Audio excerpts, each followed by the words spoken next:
OK, ça, c'est une drôle d'idée. Je ne sais pas si ça existe. Annie Boilard est avec nous, présidente du réseau Annie RH. Elle va nous dire si ça existe. Bonjour, Annie. Salut, Bonjour Annie. Rémi, bonjour Karima. Donner des vacances à son collègue. Donner, là. Donc, mettons qu'on a tous 2 semaines de vacances par année.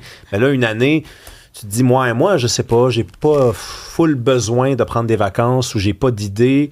Ou alors, mon collègue, lui, il a besoin de vacances, lui donner. Rémi trouve la question sympathique. Ben, je la trouve. Écoute, moi, ça va partir d'une belle conversation. Donneriez-vous des journées de congé à un collègue? Oui, je suis certain qu'il y a des gens qui nous écoutent et qui se disent non. Quoi ça? Non. Mais peut-être ça doit se passer, je sais pas, peut-être dans les petites entreprises, des fois, ça doit se passer plus là, parce qu'il me semble qu'il y a des conventions collectives, il y a des choses, pas juste. Effectivement. Je sais pas, c'est intéressant. C'est inspirant pour nous au Québec. Ça fait pas partie de nos pratiques que de donner des journées de congé, mais je trouve intéressant de se poser la question, d'y réfléchir ensemble. La question se pose. Rappelons qu'à chaque année, il y a des journées de congé qui se perdent au Québec. Alors, devrions-nous pouvoir se les offrir, se les donner les uns les autres? Puis, c'est pas juste rhétorique comme question, parce qu'il y a des pays dans le monde qui ont officiellement adopté des législations en ce sens. La France, la Belgique, l'Italie. Même aux États-Unis, les employés de l'État, les fonctionnaires peuvent se donner des journées de congé les uns les autres. Oui. Alors, c'est intéressant de se poser la question. C'est sûr qu'on va se dire, là, il y a des gens qui se disent, ils pensent à partager des dates de vacances. C'est pas ça qu'on veut dire. Tu sais, quelque chose comme, je devais être en congé en fin de semaine, mais là, mon collègue m'a demandé de le remplacer, fait que je vais rentrer à sa place, puis je reprendrai ma journée de congé une autre fois. C'est pas de ça dont nous parlons. Tu sais, pour clarifier, là, Rémi, si on travaille ensemble, puis on a chacun 3 semaines de vacances, puis que je te donne une de mes semaines de vacances, ça veut dire à la fin, moi, il m'en reste 2, puis toi, t'en as 4. C'est ça qu'on veut dire, là. Vraiment donner des journées de congé. Est-ce que vous feriez ça? Oui. Moi, je le ferais. À la bonne personne. Mais toi, t'en prends jamais de vacances anyway. Donc. Oui, ben c'est ça. Ben, je les donnerais. Si j'en avais, je les donnerais. Ça me ferait plaisir. Tant qu'à les perdre. Ben oui. Des fois, c'est aussi, si on ajoute à la phrase, les donner à un collègue qui en a besoin. Oui, c'est ça. Ça aussi, ça vient changer la donne. Parfois, c'est la personne elle-même qui en a besoin, puis des fois, c'est de l'altruisme. C'est pour aider d'autres personnes. Alors, ça peut changer la façon de le réfléchir. C'est sûr que nous, au Québec, comme tu disais, Karima, ça nous surprend comme question, puis notre système n'est pas fait ainsi. Mais moi, je sais pas, ça devrait pas être à l'employeur quelque part, parce que là, c'est comme si c'est, arrangez-vous entre vous. Il me semble qu'il y a quand même quelqu'un qui est pénalisé, là.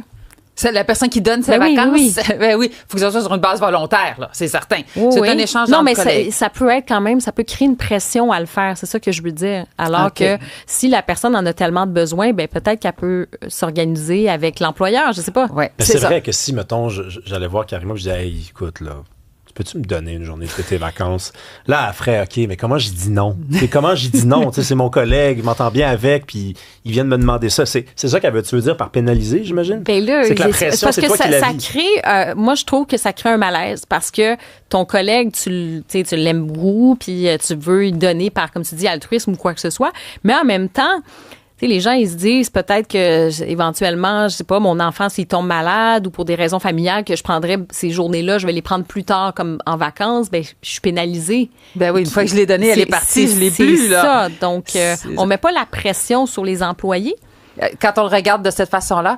C'est sûr que, comme on disait, notre système n'est pas pensé comme ça. D'abord, on n'en a pas tant que ça, des journées de vacances au Québec. Faut dire, on n'est pas en Europe, là. C'est vrai. Et il n'y en a pas tant que ça. La deuxième chose, c'est qu'il y a tout un volet financier derrière ça. Pour l'employeur, ça a une valeur. Des journées de congé, c'est des chiffres. C'est 2 du salaire, une semaine de vacances.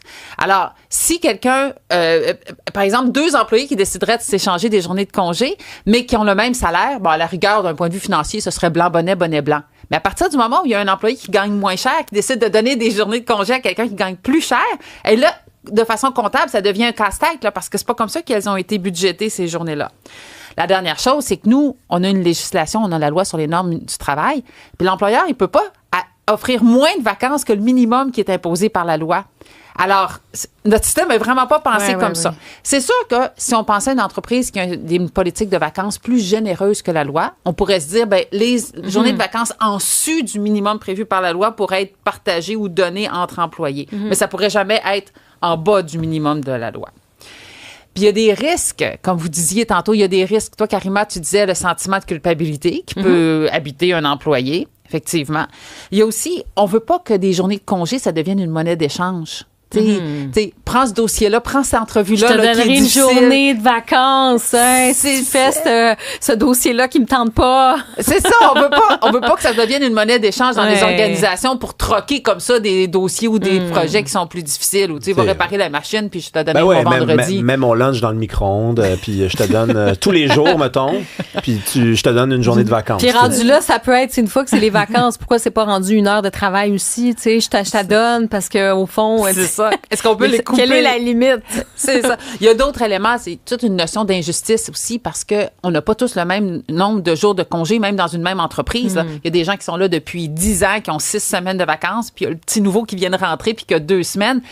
Une journée de congé, ça vaut pas la même chose pour tout le monde. Fait que c'est sûr qu'il y a ces éléments-là. Puis il y a toute la notion du jugement aussi. Toi, tantôt, Karima, tu parlais le sentiment de culpabilité qui t'habiterait si Rémi disait « Peux-tu me donner ta journée? » Mais il y a aussi la notion du jugement. Tu sais, si je travaille avec vous, puis je vous dis, l'année passée, moi, j'ai donné une de mes journées de congé à Paul parce que Paul allait pas bien. Puis là, cette année, c'est Paulette qui va pas bien. Je pense que Paul devrait donner une de ses journées à Paulette. C'est mon jugement à moi. Mais là, vous voyez qu'on ouvre toute une porte là, de qui est plus valeureux, qui le mérite plus, qui est plus généreux. T'as peut-être envie de le faire pour un ou une collègue, tu sais, c'est ton ami, c'est pas pareil. Tu sais, si c'est quelqu'un de proche qui dit, hey, là, tu fais, ben oui, mais peut-être quelqu'un d'autre, t'es moins proche, t'as pas envie. Fait que ça montre aussi ces difficultés, ces différences de relations qu'on peut avoir avec des personnes avec qui on travaille. Là. Ouais. Ben, je suis bien d'accord. Puis des fois, c'est facile pour nous de se conforter dans cette posture qui est dans le fond notre statu quo à nous, mais je vous amène sur les autres législations, les autres pays qui ont ouvert cette porte-là. Pourquoi? Puis qu'est-ce qu'il y a derrière ça? Alors, tout ça a commencé d'abord en France en 2014. Ça s'appelle la loi Mathis. Au début, ça a commencé parce que en secret, là, je veux dire, dans une petite entreprise, il y avait un père dont l'enfant était atteint d'un cancer.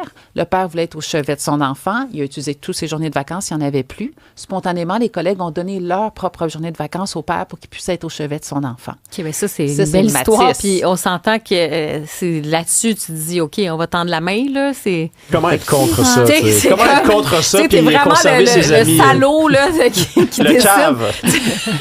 Mais c'est ça. Fait ils ont donné leur journée de congé. Les médias se sont emparés de l'histoire, puis c'est devenu une législation. Depuis, la législation a évolué. Au début, c'était très, très restreint.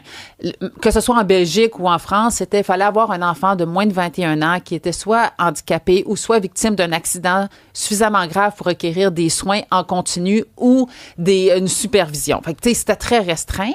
Mais depuis, la loi a évolué. Ça l'inclut maintenant aussi les gens qui portent secours, les proches aidants à d'autres personnes autour d'eux. Donc, des fois, donner une journée de congé à quelqu'un, c'est pas pour son bien-être pour aller sur la plage à ma place, là. C'est je vais aller faire du bénévolat ou je vais aller aider une personne âgée qui a un rendez-vous chez le médecin. Puis moi, je l'ai tout utilisé, ma bande de vacances. Puis il y a quelqu'un qui va dire, ben tu sais quoi, moi, tant qu'à en avoir, puis je les utilise pas, prends la mienne. Mais tu sais qu'en France, c'est là que ça montre un petit peu les différences. Pour beaucoup de gens, c'est 5 semaines de vacances par année. Ça. 5 semaines. Donc, oui. Quoi? Oui. Oui, à ce point-là? Ben oui. Mais, wow! Ben oui, c'est ça l'affaire. Mais comment ça fonctionne? Le pays roule? Oui, c'est ça, exactement. Par mois, tu accumules à peu près comme 2 jours et demi, une affaire de même. Donc, à la fin de ton année, ben, tu as accumulé à peu près ça. C'est sûr que c'est plus facile dans les pays où il y a plus de vacances. Nous, Rémi en revient toujours pas. Il est comme, mais j'avais entendu dire que les Français étaient très axés sur le congé, mais là, je me pose carrément la question si le pays est fonctionnel. Mais les Européens, en général, ont beaucoup plus de vacances que nous. C'est vrai. Nous, on en a moins, mais au moins, on les prend. Nos voisins du Sud, eux, ils en ont moins, puis ils les prennent même pas. Alors, c'est tout. Ben, ils prennent pas tout. Puis ensuite, c'est la productivité. Tu sais, des fois, il y a ça. Ça, c'est un autre débat. Peut-être une autre chronique. Mais moi, j'avais pas l'idée. En tout cas, tu as dit tantôt marchander. Mais avant qu'on entre en onde, je te disais, acheter, mettons, vendre des journées à moitié prix, mettons. Je suis très sérieux. Sérieux. Non, mais je suis très sérieux. Pour ça que t'étais open avec ça, t'étais ouvert à ça. Mais c'est intéressant. Moi, je connais pas de pays qui permettent ça, mais c'est intéressant. On pourrait être les pionniers au Québec. Tiens. Merci beaucoup, Annie Voilard. Ça fait plaisir.